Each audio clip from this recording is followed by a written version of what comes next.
Stai cercando un primo piatto veloce, facile da fare, super economico, saporito e che puoi preparare con gli ingredienti che hai in casa?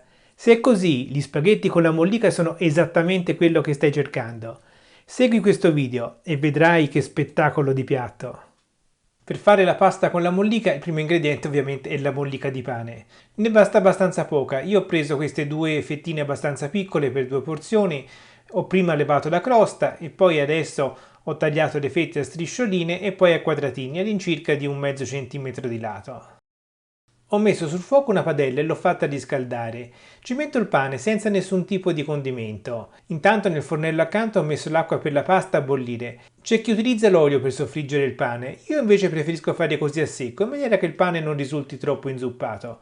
Quando è pronto lo metto da parte perché mi servirà all'ultimissimo momento.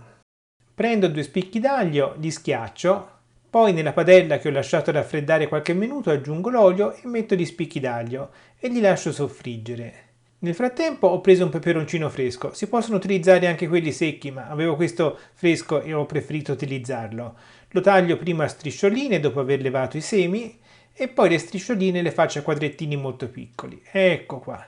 Questo darà un bellissimo colore al piatto. Lo aggiungo nella pentola insieme all'olio. E poi l'elemento principale del piatto, dei filetti di acciuga. Potete metterne anche molti più di questi, è un po' a vostro gusto. Attenzione però che faranno il sugo un po' salato.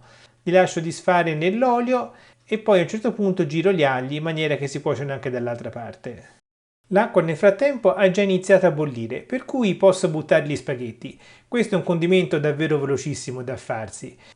Quando la pasta è già a buon punto di cottura, levo gli spicchi d'aglio e aggiungo un mestolo di cottura di acqua della pasta nella padella, in maniera da poter mantecare il sugo. Se questo video ti sta piacendo, ricordati di lasciare un like. Quando gli spaghetti sono cotti, li scolo e li metto in padella. Adesso li salto per qualche minuto finché l'acqua che avevo messo sul fondo della padella non si è completamente ritirata. La pasta è quasi pronta. Adesso aggiungo buona parte delle molliche di pane e giro molto velocemente perché il pane deve rimanere croccante. Bene, spengo il fuoco ed è il momento di impiattare.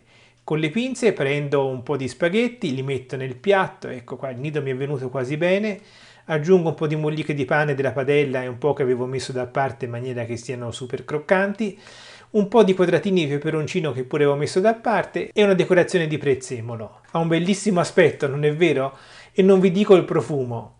Beh, a questo punto non resta che altro che assaggiare questo piatto, che in bocca dà veramente un'esplosione di sapore, con il sapore di acciuga, il peperoncino e la croccantezza delle molliche di pane. Gli spaghetti con la mollica sono un piatto di origine siciliana e visto che non saprei correttamente pronunciare il nome in siciliano, lo metto qua sotto.